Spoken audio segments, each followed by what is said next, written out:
요한이 전한 거룩한 복음입니다. 나는 참 포도나무요 나의 아버지는 농부이시다.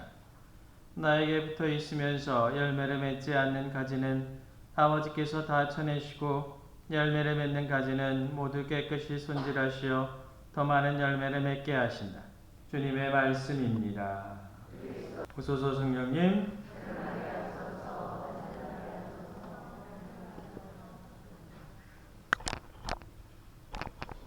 잘 나오네. 여러분도 들으셨던 오늘 독서 말씀 할례를 요구하는 유대교에서 그리스도교인으로 개종된 사람들에 의해서 여러 가지 분란이 일어나고 있는 모습을 들었죠.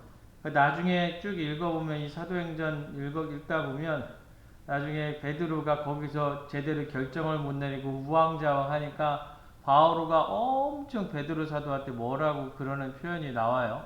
그러니까 바오로 사도는 어떻게 보면 엄청나게 다혈질이었던 사도임에 틀림없습니다. 성경에도 그 정도로 쓰여져 있으니 실제로는 어떻게 했어요? 멱살을 잡았을까 안 잡았을까 상상을 해볼 수 있겠죠. 그렇죠? 아니에요? 복음을 읽으면서 성경을 읽으시면서 한 번쯤 그런 재밌는 상상을 해보시는 것도 성경을 이해하는데 많은 도움이 좀 될 수도 있지 않을까 생각합니다. 어찌되었든 그 할례 논쟁에 있어서 왜 그랬었을까? 그냥 상상을 한번 해보면 그리스도교 안으로 들어왔었던 유대인들 어떤 기득권을 좀 누리고 싶은 것들이 분명히 있었을 거예요. 왜냐하면 세상의 여러 모든 사람들이 다 함께 들어와 있는 그런 공동체이다 보니까 자기들이 그래도 밖에 있을 때는 난다 긴다 어깨에 힘 좀 주고 살았던 사람들인데 교회 공동체에 들어와 보니까 별거 아니거든. 그러니까 어떻게 자기네들이 짐짓 잘 안다라고 생각했었던 예전의 전통이라 불리우는 것들 안에서 그런 것들을 요구하고 싶지 않았었을까라는 생각을 해봅니다. 그래서 자기의 지위를 좀 높여보고 싶은 어떤 그런 사람들이 있었다라는 거죠.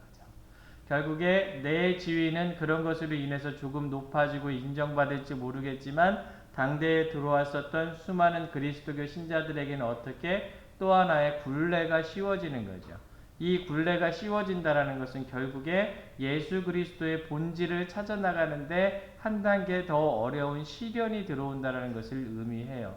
그러다 보니까 예수 그리스도를 전폭적으로 완전히 말 그대로 그 사람들에게 지속적으로 예수 그리스도를 알리고 있었던 바오로 사도의 입장 안에서는 이런 것이 대단히 난감할 수 있었을 것이다 라는 거예요. 그리고 이런 것이 예수 그리스도를 알리는데 전혀 도움이 안 된다라는 사실을 잘 알고 있었다라는 거죠.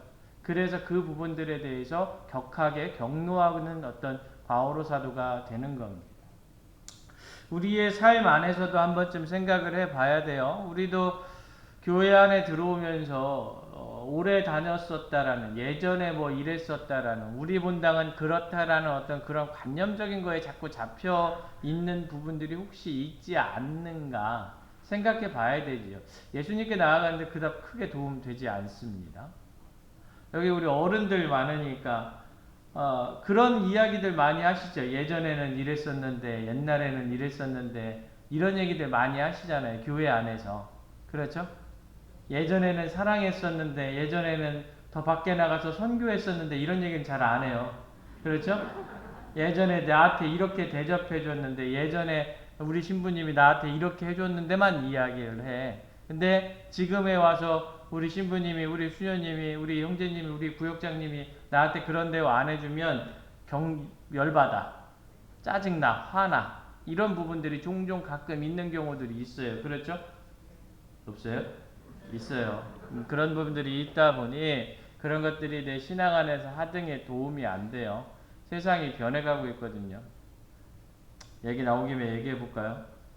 저 역시도 그렇지 않겠습니까? 그러니까 예전에 자모애들이 열심히 일하던 부분들 자꾸 생각나고 예전에 성모애가 열심히 막 정말 자기 집이 성당인지 어딘지 모를 정도 일하던 것들만 자꾸 생각나서 그렇게 요구하는 경우들이 사제로서 간혹가다 있을 수 있어요. 근데 제가 가장 충격받았던 게 그렇게 얘기를 했더니 한 달쯤 전인가 어떤 자매가 그러더라고요.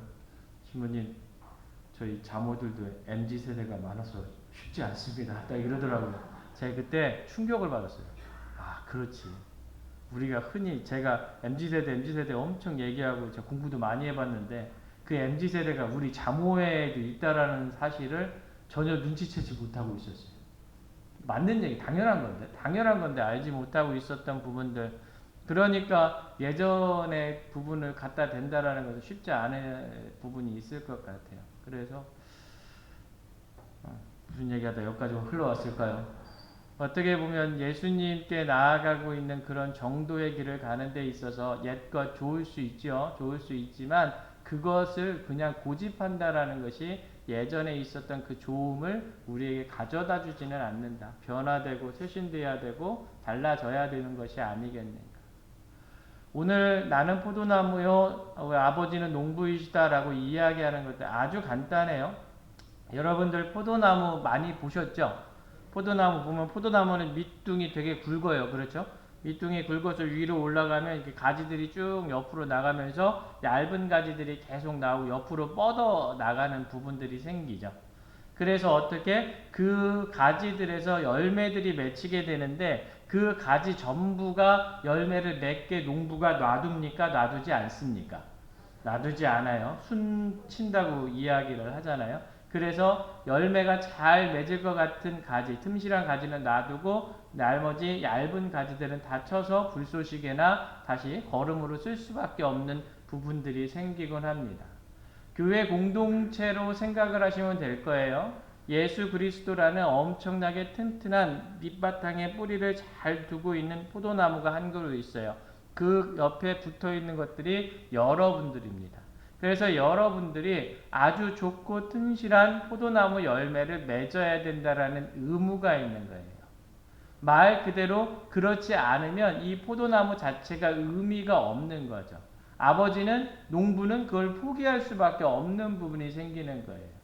다시 말해서 우리가 예수 그리스도라는 진정으로 아름다운 나무 가지에 붙어 있는 진정으로 열매를 맺는 가지라면 그 열매를 맺을 수 있어야 된다라는 사실입니다. 그래서 내가 그 열매를 맺고 있는가를 생각을 해봐야 돼요. 포도나무 열매는 뭘 맺어야 됩니까? 포도를 맺어야죠. 그렇죠? 포도를 맺어야 돼요. 포도나무를 딱 심었는데 포도나무에서 사과, 배, 딸기, 바나나 이런 거 열리면 그건 의미가 없어요. 포도나무는 반드시 포도를 맺어야 돼요. 예수 그리스도라는 그 우람하고 아름다운 둥지에서 영양분을 받은 그 포도나무예요. 그 포도를 열어야 된다라는 거죠. 그러면 예수 그리스도께서 여러분들에게 평화를 주셨으면 여러분들은 어떤 열매를 맺어야 된다? 평화라는 열매를 맺어야 된다. 예수 그리스도가 사랑이라는 열매를 주셨으면 여러분들은 사랑이라는 열매를 맺어야 된다. 내가 평화라는 영양분을 받았는데 평화가 아니라 내 안에 있는 만족이라든지 내 안에 있는 욕심이라든지 내 안에 있는 어느 그 무언가만을 위해서 나아간다. 그러면 제대로 된 열매를 맺는 게 아니죠. 그럼 결국에는 어떻게 될 수밖에 없습니까? 잘려나갈 수밖에 없는 거예요. 그거는 당연한 이치에 도달하게 되는 부분인 거죠. 그래서 우리의 모습을 한 번쯤 잘 생각해 볼 필요가 있습니다. 좋은 교회 공동체는 어떤 교회 공동체일까? 그래서 결국에 하나님 예수 그리스도라는 포도나무와 하나님이라는 농부가 키워내신 그 교회 공동체는 어떤 공동체일까? 포도나무 기네스북 우리나라에 있다고 그러죠. 비공식으로 전북 어디 고창 어디 확실하진 않은데요.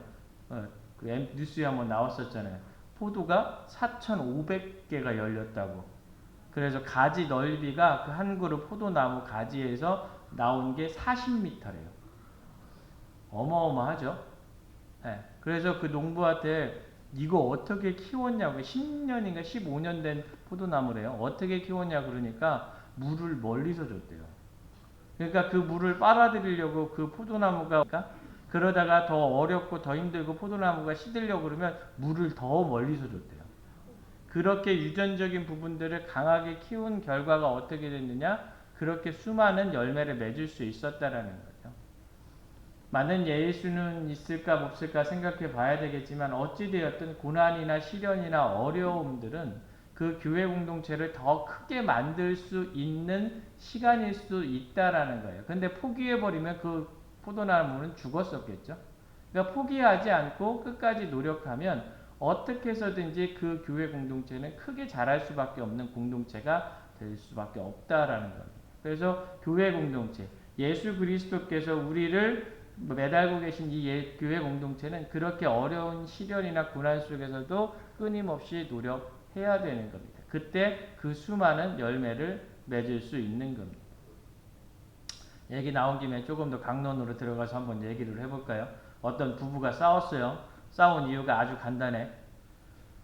치약을 쓰는데 남편은 그냥 위에 꾹 눌러서 쓰고 아내는 아래부터 짜서 쓰는 거야. 그러니까 둘이 아내가 가가지고 그걸 아래부터 짜가지고 써야지 왜 위에만 쓰냐고. 그 남편이 또 부해가 나가지고 그거 갖고 치약 하나 갖고 그런다고 엄청 싸움이 난 거예요. 그런데 어느 날인가 아주 깜짝같이 해결이 됐어요. 어떻게 해결이 됐게요? 그렇죠. 잘하시네. 치약을 2개 쓰기 시작하고요. 아내가 그러니까 내가 참아야지, 남편이 그러니까 내가 참아야지 라는 것도 방법일 수 있겠지만 더 훌륭한 지혜를 낼 수도 있는 부분들이 생기는 거죠. 남을 위해서 참고 어렵고 그냥 낮아지는 것도 방법일 수 있겠지만 서로 간에 상생할 수 있는 방법들을 찾아가는 것도 또 하나의 방법일 수 있을 겁니다. 그게 현대의 교회가 요구하는 부분이 아니겠는가. 예전처럼 참고 힘들고 어렵고 숙이고 하는 것만을 요구하던 교회의 모습은 지나갔다. 새롭게 서로 간에 함께 살 수 있는 여러 가지 방법을 찾으려고 노력하는 현대의 교회의 모습도 분명히 존재한다. 그렇게 변화되고 바뀌고 쇄신되는 교회의 모습을 찾으려고 했을 때 수많은 포도나무 열매를 맺을 수 있는 교회 공동체가 될 수도 있을 것이다 라는 생각을 해보는 것도 대단히 좋은 부분이 아닐까 생각합니다. 여러 가지 이야기를 장황하게 했습니다만 한 번쯤 생각해 보면 좋을 것 같습니다. 예수 그리스도라는 포도나무, 예수 그리스도라는 포도나무에 물을 주고 가꾸시는 하느님이라는 농부와 함께 살아가는 교회 공동체입니다. 그 교회 공동체는 바로 여러분들입니다. 어떤 열매를 맺고 계십니까? 오늘 하루 한 번쯤 깊이 생각해보는 시간 되시길 부탁드립니다. 잠시 묵상하겠습니다.